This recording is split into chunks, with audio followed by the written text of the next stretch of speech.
Woohoo, we're live. Hello, everyone. How's everyone doing today? Some of you who are watching the replay, or maybe you're catching me right now, just watched my interview with another amazing world schooling, unschooling mom, Kate Green, but I have a double whammy today. I have the amazing head chef, Karen Ricks, here with me today. So I am super excited to have two in a row, back to back. Hello, Karen. How are you? Absolutely unbelievable. How are you doing today, Liz? I'm awesome. I'm so happy to have you here. We had chatted a few years ago. I know you've been in the homeschooling, unschooling, world schooling world for a while. You're such an amazing mom and an entrepreneur, and you're doing so many amazing things. So I really wanted to invite you here to share all your wisdom and your magic to a lot of the world school newbies and experienced world schoolers who may be watching. So thank you so much for joining me today. I appreciate you inviting me. Thanks so much. Now, where in the world are you right now? My family and I are currently in Tirana, the capital of Albania in Eastern Europe. And one of the first things we always do when we talk about Albania is give people a quick geography lesson. Because so many are unfamiliar with where we are. So lots of people can very easily find the heel of Italy's boot jutting off of Western Europe there. Right across the Adriatic from that heel is Albania. And the capital city of Tirana is just about a half an hour inland from the coast. So we're really close to the water. And I am near Venice, Italy, so I'm not super far from you. We can wave. Exactly. That's awesome. But where are you originally from? Aren't you from California? I am. I grew up in sunny San Diego. Nice. Just a hop, skip, and a jump from the Mexican border. Okay, cool. And is that your home base, or you left it a while ago? Oh, no, I haven't lived in San Diego in decades. Okay. That's my hometown. That's where I'm from. But yeah, we've lived so many different places around the world since then. It's kind of wild. I know. Well, let's get into it, because you grew up in California and then you were a teacher for many years, correct? That's right. Yes. I have been teaching for more than 25 years now. Wow. It seems wild. And you attended a Montessori yourself when you were a preschooler, correct? I did. Yes. Okay. I really feel blessed to say that I've spent my life as a world schooler. And I, have been world schooling ever since way before I'd ever heard that term or had any understanding of what that might mean. But I grew up with a mother who was also a teacher. And so she was really fond of learning wherever and however and whatever it looked like. And so that's really kind of the way that we have embraced world schooling with my husband and our son now. World schooling for us is really just taking the advantage of the opportunities to learn everywhere we go and with everyone we meet and with everything we do. That is amazing. Well, that's what's going on now, but let's go back in history a little bit, because I know that you moved to Japan and lived there for many years. So tell me how that story happened. Yes. So my husband and we met and married in New York and crisscrossed the United States. Yes. Okay. And for many years, we had traveled internationally, and we talked about places that we might like to go and things that we might like to do. But travel was still always kind of a vacation thing that we did. And early on in our marriage, my husband said, yeah, he'd really love to go to Japan. And I thought, oh, yeah, that could be cool, but it was still like way down on my priority list in terms of vacations. And then we started talking about going and living and working in Japan. And that was a little bit harder for me to imagine at the time. But over the years, we discussed it more, and he dove deeper down that rabbit hole. And so back in 2007, we actually picked up and we left our quote unquote normal lives in the United States. And it was just going to be for a 1-year trip to Japan to live and work there. And then we were going to return to our normal lives. But we never came back. And that 1 year turned into 10. And Wow. then we picked up from there and continued on. So Wow. It started a long time ago, and it was supposed to be temporary, and it turned into this wild and wonderful whirlwind experience. That's incredible. So you went, or he went, I don't know, both of you went to teach there? So my husband was actually recruited to teach with the largest English language school at the time, and I followed him. And then we ended up establishing ourselves in a central Japanese community. We were hours outside of Tokyo or some of the other major cities that we had expected to live and work originally. And while we were there, we had our son, so he was born in Japan. And shortly afterward, we founded our own International Montessori School there. And we really just kind of built up the sort of supportive community around us that I had always intended to have. Homeschooling my child just ended up being in a different country than we had originally thought. So I'm guessing your son speaks Japanese, correct? Japanese is one of our family languages, yes. Awesome. Okay, so after 10 years there, what motivated you to leave Japan and kind of, I guess, like an expat life and start being more nomadic? Yes, well, we were actually on summer vacation from school, and I was up late chatting with a friend online who had sent me this information about a cooking school in Italy, and not really thinking much about it. You know, I was dreaming, oh yes, wouldn't it be nice, you know, if someday. And then again, not really stopping to think too hard about it, I said, well, let me just dash off, you know, a quick note to the school owner. And within the period of about a month, I had heard back and gotten an interview and then accepted into this cooking school program for food professionals in Sicily. And what turned into this, you know, oh, wouldn't it be nice someday kind of dream was suddenly a reality and right laid at our doorstep.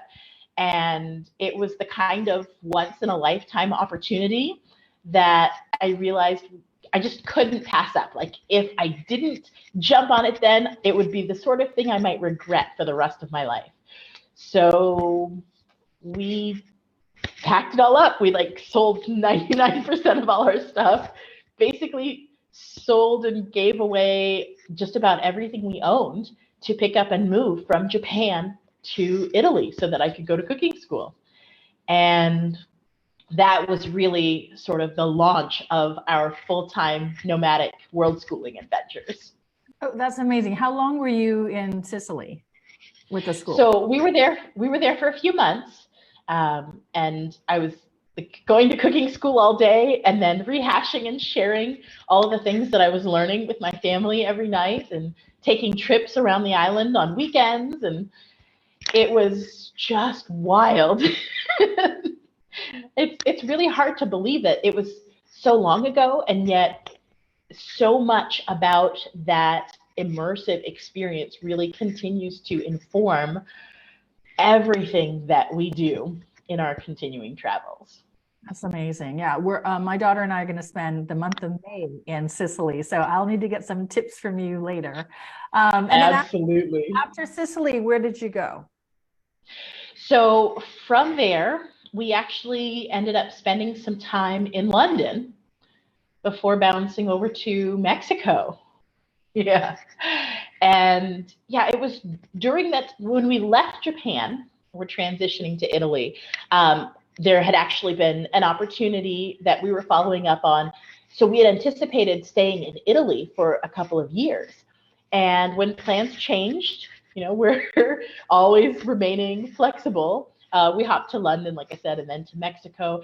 And it was really at that time that we started diving deeper into the nomadic world schooling community, as it were. It wasn't something that we had set out really knowing much about or reading much on. And as we traveled from Italy through the UK and to Mexico, we realized that moving around was something that we not only enjoyed but could kind of continue doing indefinitely if that was what we wanted.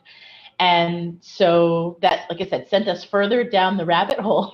That was when we really started connecting more with other digital nomads, with other world schooling families, and realized that there was this whole wonderful community of people who were already doing this thing that we kind of fell into really organically. That's amazing. So were you teaching online? What were you and your husband doing to fund the lifestyle at that point? Yes. So I have always been teaching. My husband has always been teaching, and we both do a lot of writing as well. And so that's part of what continues to fund our travels as we move. Awesome. Awesome.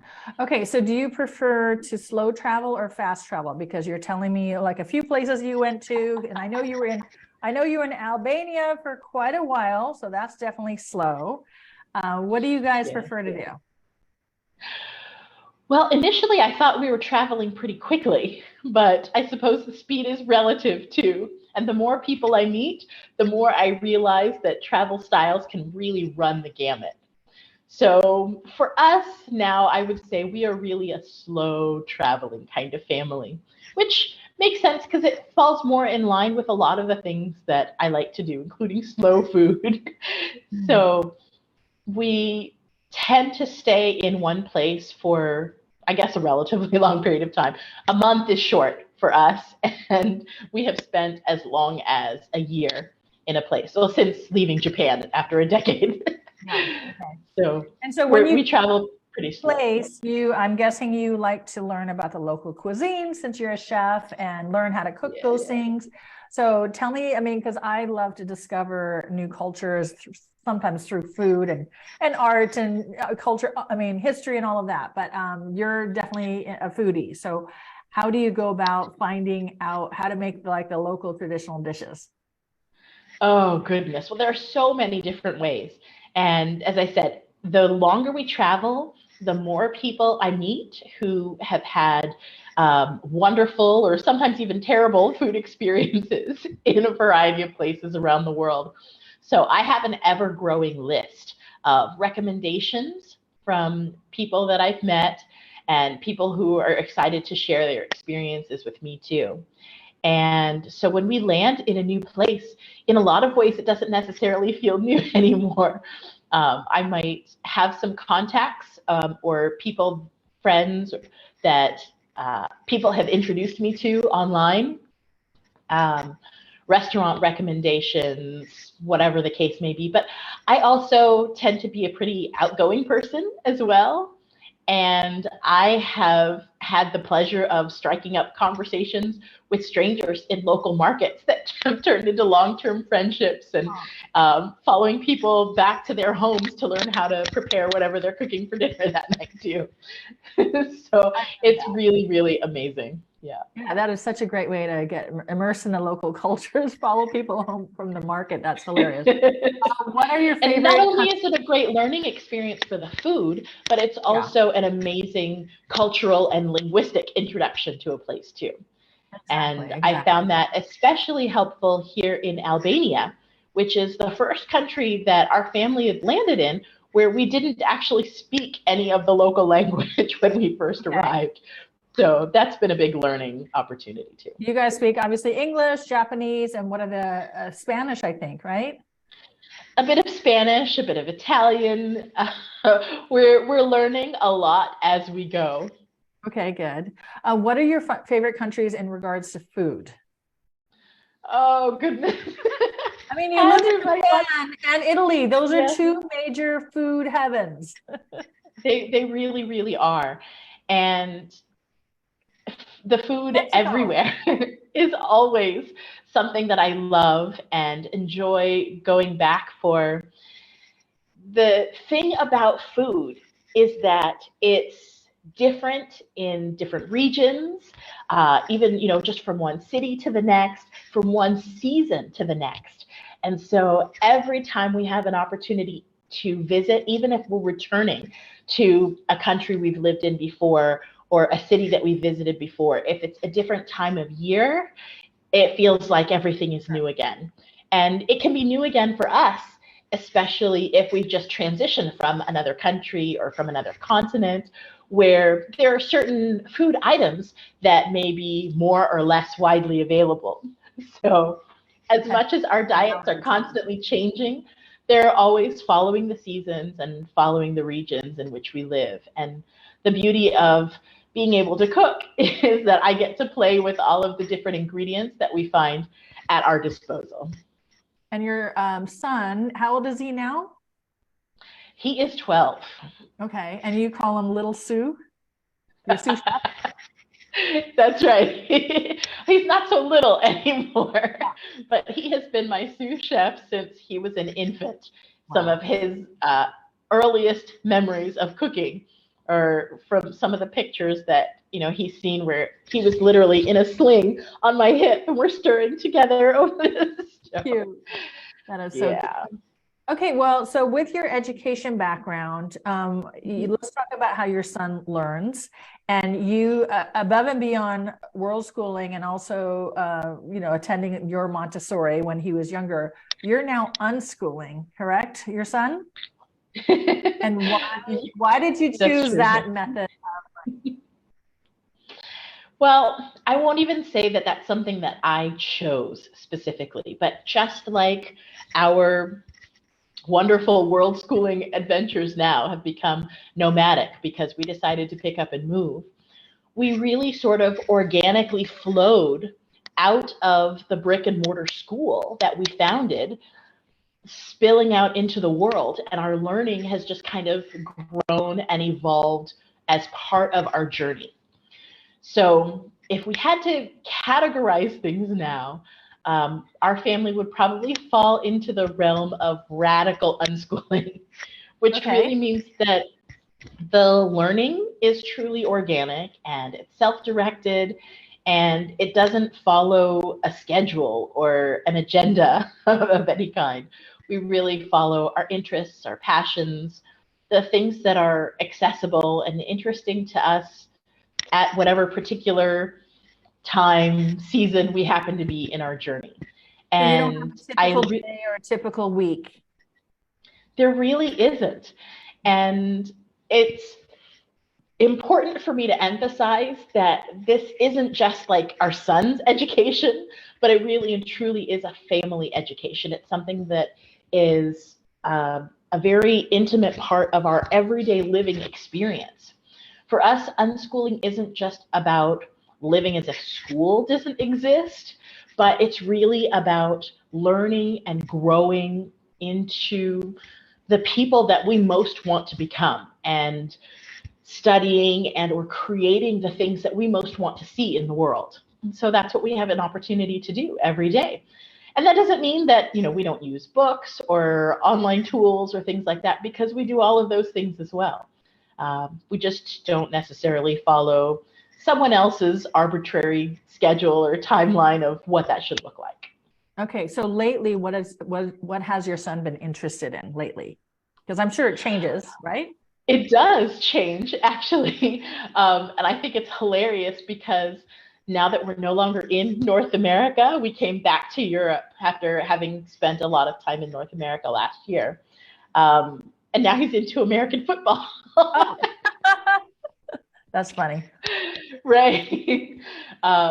So it's been a lot of fun watching games and discussing, different gameplay and strategies.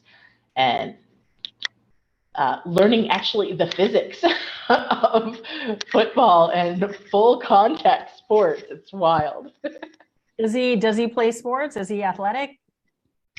He loves to participate in things like weightlifting with my husband. So they go to a local gym and carry things like exercise bands for places when, a gym or weights or the range of weights might not necessarily be as accessible in some places as they are in others. But doing some type of physical activity is always a part of our agenda. And we have done things like tumbling and acrobatics, martial arts and dance, yoga. You're really into yoga now. I am, yes. I am also a certified yoga teacher, and I've been practicing for many years and have recently expanded my teaching to include online yoga instruction as well.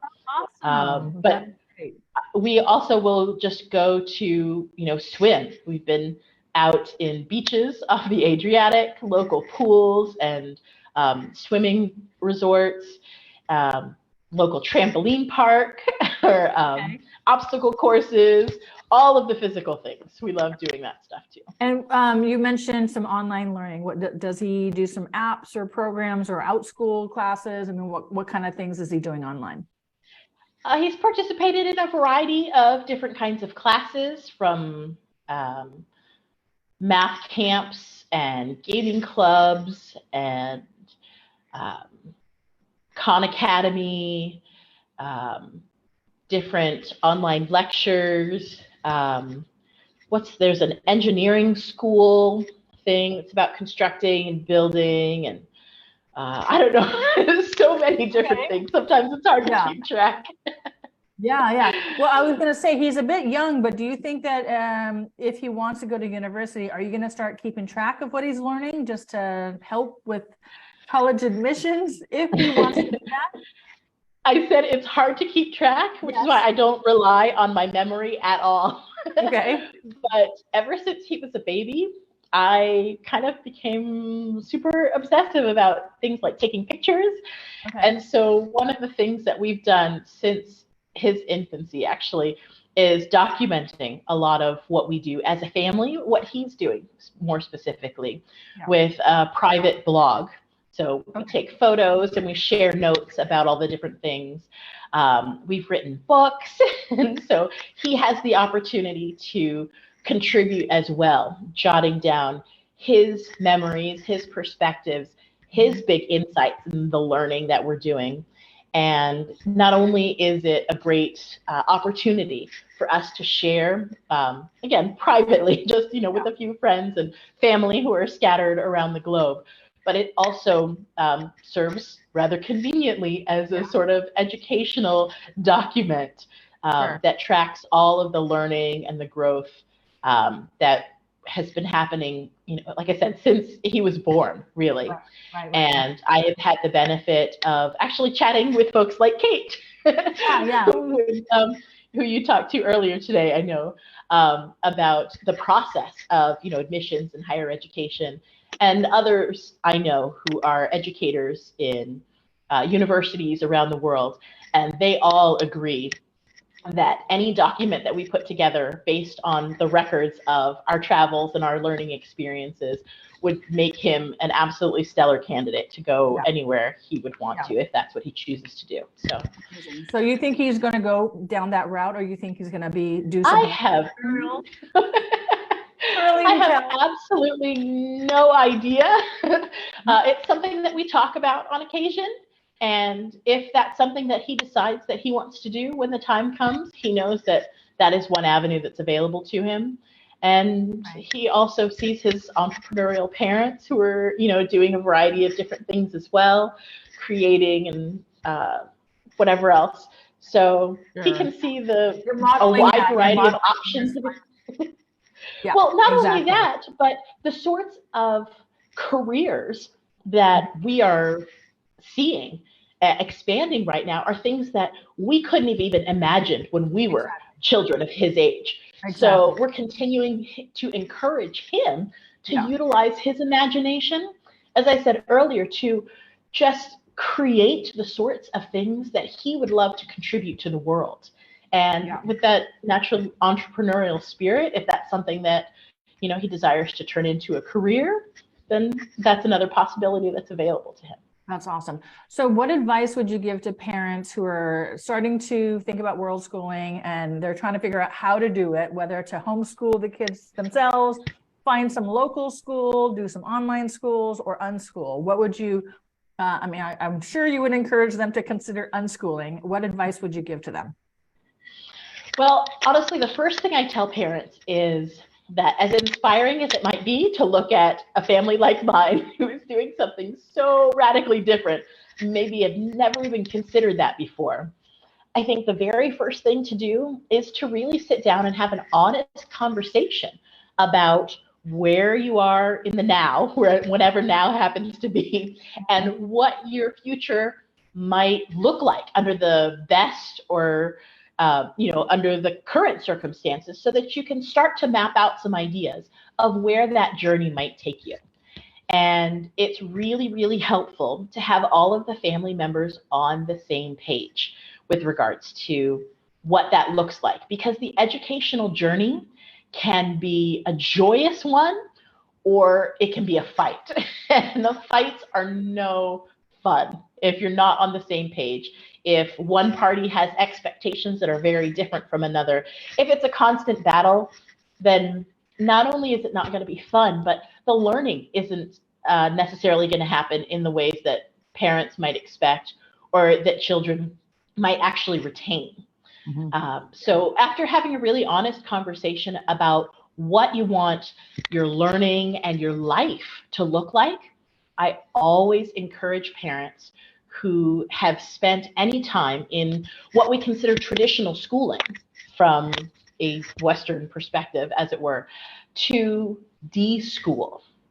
And the de-schooling process is really an opportunity to kind of take a step back and examine all of the preconceptions about what an education looks like, what it should consist of, what it has to see as evidence in progress, what sorts of things are considered educational and what aren't. This de-schooling process is often a lot easier and shorter for children than it is for adults who have been living with these expectations for a very long time.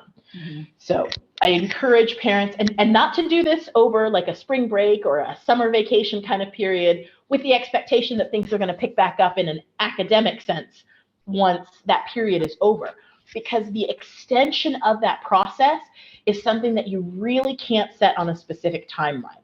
Yeah, like I've heard that minimal guidelines. Yeah, some people do recommend 1 month of deschooling for every year that a child has gone to school.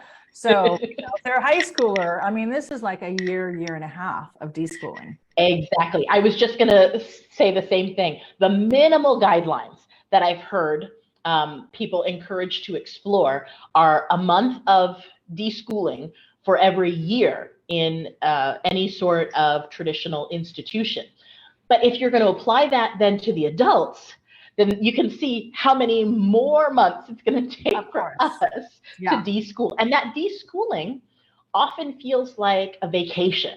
And it can often start to prey on a lot of the worst fears that we have as parents for what we don't want to see in our children. And that's part of the reason it's super important to both be on the same page and to have frequent and honest conversations about how that process is going. Exactly. Yeah. You have to just let them, even though you don't want them to play video games all day and night, give them time. Eventually they'll get tired of that, or maybe they'll start creating their own video games. You never know where that will go. Exactly, because that could lead to the sorts of esports millionaires whose jobs are playing professional video games. Again, the sort of thing that my mother insisted was not a career option when I was my son's age, literally is right now. We have a comment Exactly. from Julie. She says, absolutely love your approach to analyzing academic education. I have been going through the same in conceptualizing music education and never considered the same for academia. Such a great perspective. Yes, it is. Oh, yes, yes. Music is also one of the subjects that I have studied all my life and taught extensively, both in a school setting You're so and in multi-talented, extracurricular Karen. settings. My mother wanted to be sure to raise Renaissance individuals. Okay. And so I definitely have her to thank for that. But you're absolutely right. Was that Julie, you said, who mentioned music? Julie. Yes, because music is a language in and of itself.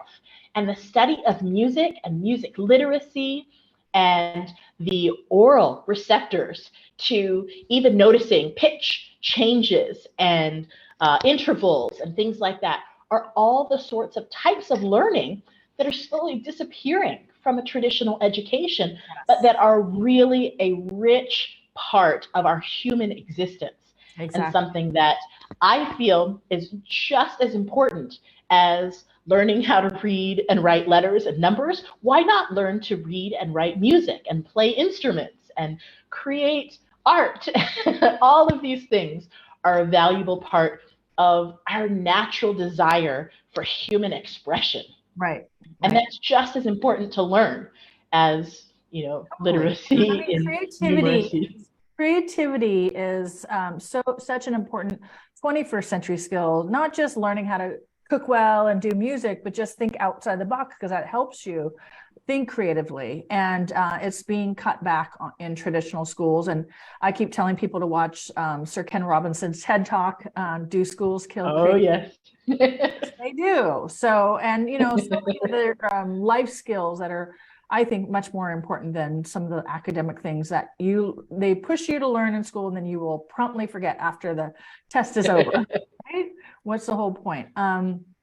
Okay, let's talk about finding community when you travel. I mean, obviously, when you were in Japan, you had this amazing Montessori community there. But when you're nomadic, do you seek out community? Do you go to any World School summits or hubs or, I don't know, casual meetups with people, or hang out with locals? What do you do?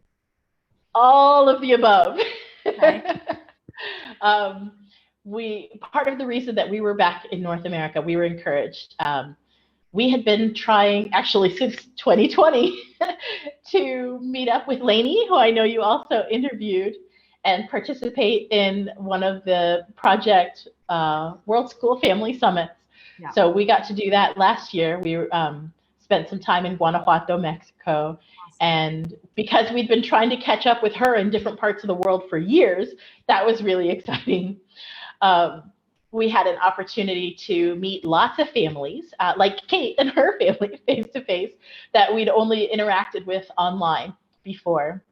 And we also take the time to create community wherever we go. That was what we did as we were building up our school in Japan. We have joined churches and community centers and homeschooling groups in different places where we've lived. And if they don't exist, we have created them. I remember one year when we were traveling, you know, my son was really excited about this costume that he had seen in the window, and he really wanted to go trick-or-treating. And I was like, okay, that's cool, let's do it. And so I invited lots of other children in the neighborhood that we had gotten to know, some of the other parents that we had met. And it was literally like we had been in that particular city for a few months at that time.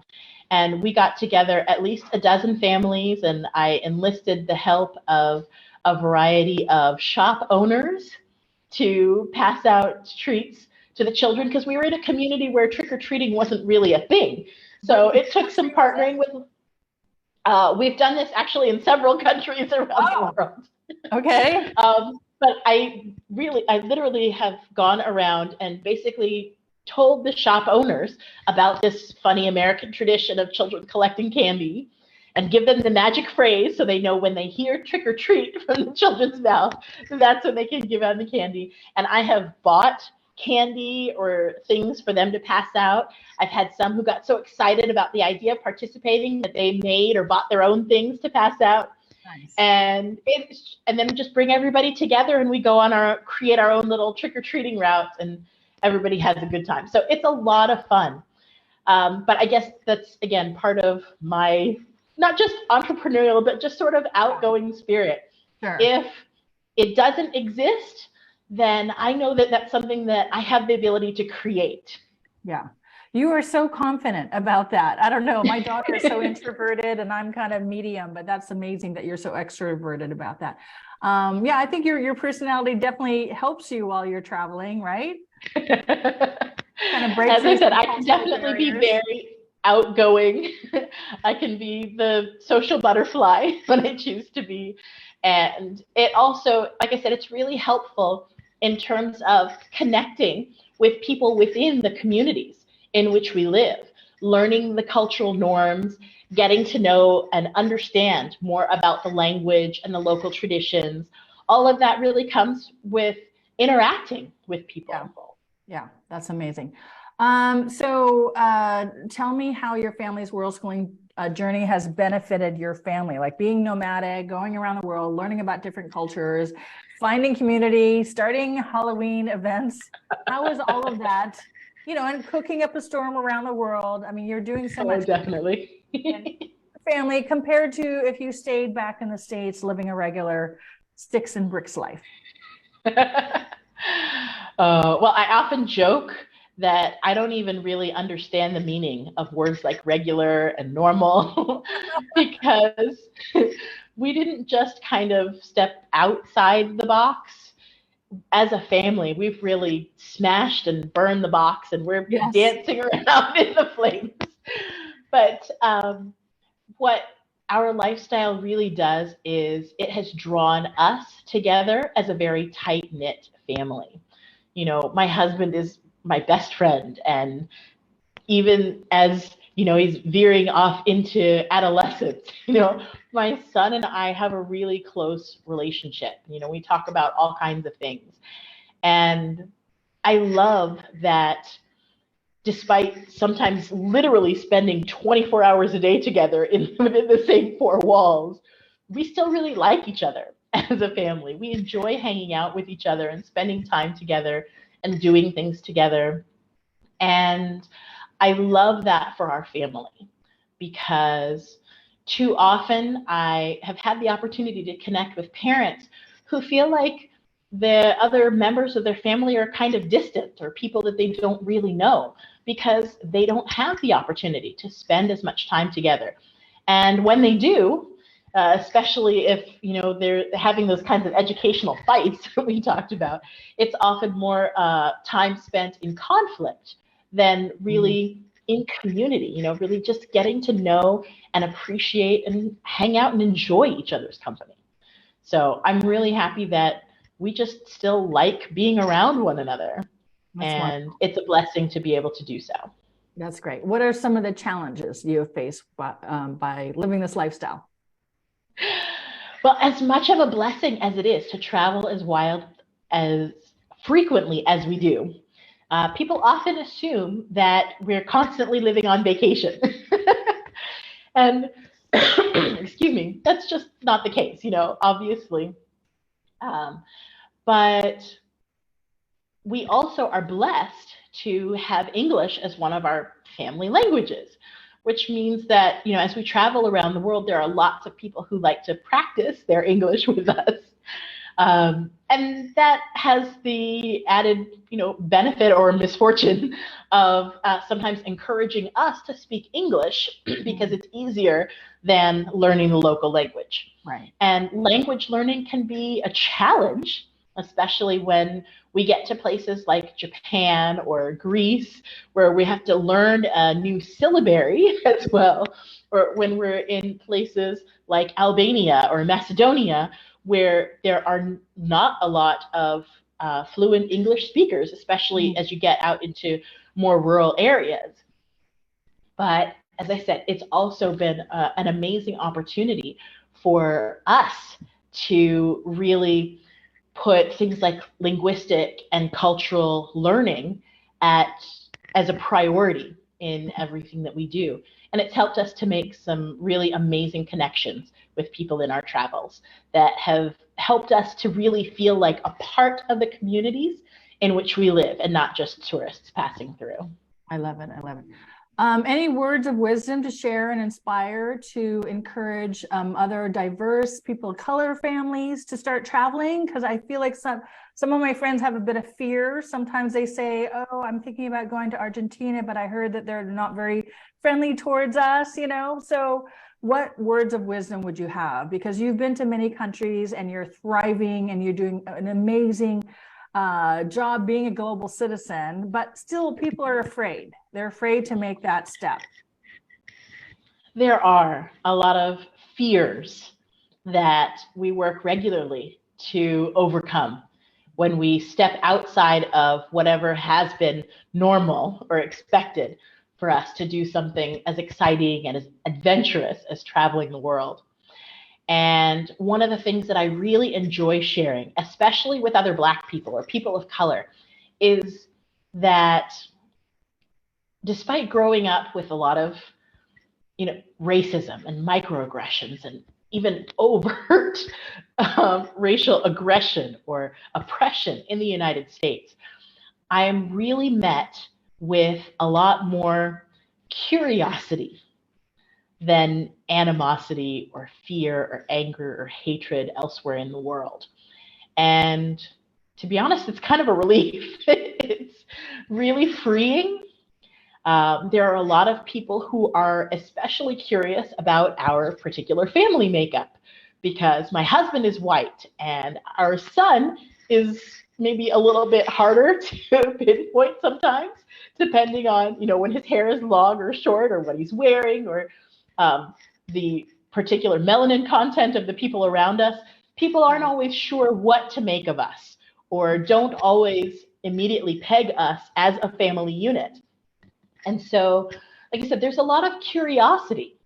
And as an outgoing person and as an educator myself, I am happy not only to smash people's stereotypes of what a big Black American woman like myself is capable of doing, but also just to be able to help educate people about the fact that we are not a monolith, whether it's because of our Americanness or my Blackness or our English speaking background, whatever the case may be. We are unique and interesting individuals, and it's nice to be approached as such and to get to know people from the same perspective.